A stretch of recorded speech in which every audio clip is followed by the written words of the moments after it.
बेगम रेश्मा नगाटाटे.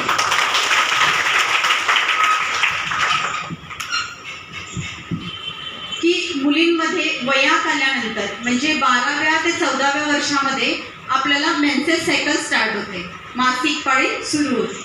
मुलांमध्येही बदल होतो, त्यांचा आवाज खेंगरा होतो, मुलं वाढतात, प्रायव्हेट पार्टला हेअर ग्रोथ होते, मुलींमध्ये होते, मुलांमध्येही होते की नाही होत. पण या विषयावर आपले आई वडील आपल्याशी चर्चा करतात का घरात? खूप कमी लोक करतात. तुम्ही खूप फ्रँकली तुमच्या मम्मीशी बोलता का? नाही बोलत. मग हे डिस्कशन तुम्ही कोणासोबत करता? तुमच्या मैत्रिणीसोबत करता. मग मैत्रीण तुमची इतकी मोठी असते का? नाही, ती पण तुमच्यातलीच, तुमच्याच वयाची असते. मग तिला जसं वाटतं फिलिंग्स, त्या फिलिंग्स तुमच्याशी शेअर करता आणि तुम्ही तेवढ्यावर थांबता. म्हणजे आपल्या प्रश्नांची उत्तरं आपल्याला मिळत नाही. आईने जे जेवायला दिलं ते आपण जेवण करतो, सगळ्याच भाज्या किंवा वरण भात स्मॅश करून ती जसं काही जेवण देत असेल तसं जेवायला सुरुवात करतो. मग मोठं होतो, 4-5 वर्षाचं झालं की आपल्याला चॉईस समजते. मग आपण थोडं सांगायला सुरुवात करतो, मम्मा ये नाही चाहिए म्हणतो की. मग त्यापेक्षा आणखी मोठं झालं 10 वर्षाचं की आपल्याला ते काढून ठेवणं समजतं. पोह्यातली कांदी बाहेर काढायची, भाजीतले टमाटर बाहेर काढायचे. काढतो की नाही काढत? म्हणजे आपली सवय वयानुसार चॉईस बदलत आहे की नाही? मग आता मला सांगा, जर ही चॉईस आपली बदलते आहे तर आपण 14व्या किंवा 16व्या वर्षात आपल्या शरीरात जो शारीरिक बदल होतो तसाच भावनिक बदल सुद्धा होतो की नाही? मग जशी जशी आपली वाढ होते तशी आपली चॉईस बदलत असेल आणि हल्लीच्या प्रकरणांमध्ये जर आपण खूप विचार केला, गांभीर्याने अभ्यास केला तर आपल्याला कुठलीच पण बघितलं की बलात्कार किंवा रेप हा अचानक, इथे एक मुलगी उभी आहे, एक पुरुष आला आणि त्यांनी बलात्कार केला, असं घडलेलं आहे का? अजिबात नाही. तो कुणीतरी आपल्यातलाच असतो. तो आपलाच काका, मामा, शेजारचा, आजोबा, पप्पा, व्हॉटेवर जो कोणी आहे तो असू शकतो किंवा असतो, आपल्यातलाच बघण्यातला असतो. मग मला सांगा, जेव्हा आपल्यातला बघण्यातला पुरुष असा करतो तर तो अचानक करतो का?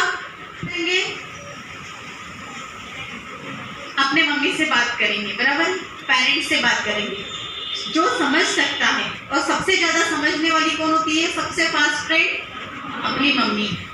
तर सगळ्यात पहिले आपल्या आईला सांगणं गरजेचं आहे की आई, माझ्याशी असं कोणीतरी करतो आहे. आणि नेमकं आपण इथे चुकतो की आपण ही चर्चा करत नाही. आपण कोणाशी चर्चा करतो? आपल्या मैत्रिणींशी चर्चा करतो. आणि मैत्रिणींशी चर्चा केल्यानंतर आपल्याला कदाचित चांगलं मार्गदर्शन मिळेल याची काही खात्री आहे का?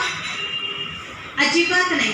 ती काय म्हणू शकते? नाही, हे चुकीचं आहे. किंवा तीही म्हणू शकते नाही, हे बरोबर पण आहे. वो देख रहा है तो तुम्हें उतनी ताकत होनी चाहिए. हमें पढ़ने लिखने का अधिकार है ना? आप मैं क्यों खड़े हैं? क्योंकि हमें वो राइट्स मिले हैं. और जो लॉ है उसे हमें शस्त्र नहीं बनाना है. वो शस्त्र है क्या अपना? नहीं, वो ढाल है अपनी. अपने को प्रोटेक्ट करने के लिए बना है वो लॉ. तो हमें मतलब प्यार हुआ और सामने वाले से अपने को शादी नहीं करनी है तो मैं इसको जेल के अंदर कर दूं, ये क्या हुआ? शस्त्र हुआ. तो हमें उसका यूज शस्त्र बनाकर नहीं लेना है, उसकी हमें ढाल बनानी है कि वो अपने को प्रोटेक्ट करने के लिए वो लॉ है. इसलिए हमें ये पता होना चाहिए कि कोई अपने साथ ऐसा करता है तो लॉ क्या कहता है और क्या होता है, ये भी आपको पता होना बहुत ज़रूरी है. मुझे लगता है आपके सिर के ऊपर ना जाए. समझ में आ रहा है? दोस्ती करना बहुत अच्छी बात है और मैं खुद कहती हूँ कि एक लड़के के साथ की हुई दोस्ती बहुत अच्छी है, फाइन एंड फ्रेश.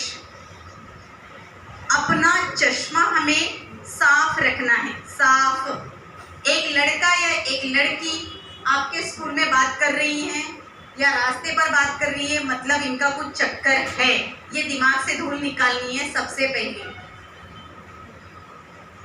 हर एक लड़की को लगता है मैं सुंदर दिखूं, एग्जाम में मुझे सबसे अच्छे मार्क्स आए। लगता है या नहीं लगता है? लगता है, सबको लगता है। एग्जाम के समय में कभी अपनी फ्रेंड से, जो लड़की फ्रेंड हो, उसे बोलना आज मेरे ना नोट्स नहीं दिख रहे हैं, मुझे देना प्लीज। वो देती है क्या? हर कोई ऐसा करेगा ऐसा नहीं है, पर 90% ऐसा होता है, नहीं यार मेरा ना दिख नहीं रहा है। ये लड़की जरूर बोलेगी, ये मेरा एक्सपीरियंस है, क्योंकि मैं प्लेयर नजरिया एकदम साफ हूँ। अपने माँ बाप को पता हो कि ये लड़का मेरा मित्र है और मैत्री से अच्छा कोई रिश्ता नहीं है, पर मैत्री अपनी मर्यादा में होनी चाहिए। बर्थडे विश कर रहे हो नो प्रॉब्लम, साथ में बैठ रहे हो नो प्रॉब्लम, साथ में खाना खा रहे हो तो भी नो प्रॉब्लम। लेकिन फिर भी एक बात मैं आपको समझाती हूँ, 16 एज में 42 जैसे मेंसेस साइकिल स्टार्ट होती हैं, लड़कों में भी ग्रोथ होती है उस एज में और लड़कियों में भी होती है। अपोजिट जेंडर अट्रैक्शन होता है, ये आपको है क्या? सबको होता है।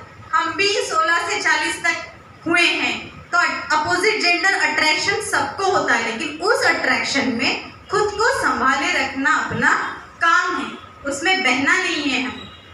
तो कोई आपके साथ मैत्री करने की कोशिश करता है और आपके साथ बैठता है, तो उसका बैठने का तरीका कैसा है, वो किस उद्देश्य से आपके साथ बैठता है, किस उद्देश्य से आपको कॉपी मांगता है या मांगती है, देता है या देती है, वो आपको हाथ मिलाता है आपसे तो कैसे मिलाता है? क्योंकि प्लेयर यदि आप में भी होंगे, डाइस पे चढ़ना है तो पहले हाथ ही आगे जाता है। कंपटीशन के ग्राउंड पे अपोजिटर से भी हाथ ही मिलाना है। एक बात हमें ये ध्यान में रखनी है कि वो पुरुष है और हम स्त्री है। ये दो जातियां ऐसी हैं जो एक दूसरे की तरफ अट्रैक्ट होती ही है। और विकृत जिसे बोलते हैं कि इसके फीलिंग्स क्या है, रिश्ता को नहीं देखता, इसीलिए अत्याचार होता है। रिश्ते देखे नहीं जाते। सगे भाई बहन का भी वर्धा जिला में ही एक मैटर हुआ है। सगे बहन और भाई, एक ही माँ बाप के दो बच्चे, 6.5 महीने की प्रेगनेंसी अबॉर्ट करनी पड़ी। ये वर्धा का ही है अपना, जो आपके सामने मैं रख रही हूँ, मैंने कोई एग्जाम्पल बाहर का नहीं रखा। तो ये हमें नहीं होने देना है। और मैंने पहले भी समझाया, कोई अचानक आपके सामने आके अत्याचार नहीं करता, ये घर से ही होता है या अपने आजू बाजू से ही होता है या पहचान में ही होता है। तो ये क्यों होता है? उसके फीलिंग्स, उसका इमेजिनेशन और उसके विचार। यदि ऐसा कुछ होता है तो ये अपने को महसूस होना चाहिए। अपना 6 सेंस हमेशा, चाहे आप यहाँ से जा रहे हो, चाहे घर से निकल रहे हो, चाहे घर पे हो, चाहे घर के बाहर हो, कोई या किसी फंक्शन में भी हो, तो भी हमेशा हमें अलर्ट रहना है। मतलब जैसे कोई गर्म चीज को हाथ जब लगता है तो अपना हाथ पीछे आता है, तुरंत जलने देती है अपनी बॉडी। ब्रेन और वो part with in a second आपको बताता है कि ये जलने वाली चीज है, इससे दूर रहना है। तो आपको कोई स्पर्श किसी टाइप से करता है तो ये आपको तुरंत समझ में आना चाहिए कि इसका टच अच्छा नहीं है। और इतना आपको काफ़ी है इस अत्याचार से बचने के लिए कि हम अलर्ट कैसे रहें, क्योंकि माँ बाप पूरे टाइम आपके साथ नहीं रह सकते। ये स्कूल खत्म होने के बाद अलर्ट रहना है। तो सबसे पहले मैंने क्या बोला, आपकी आंखें इतनी तेज हो या आपकी आंखों में उतना गुरूर हो कि सामने वाला देख के ही पता चले कि इसको ये चीज़ पसंद नहीं है।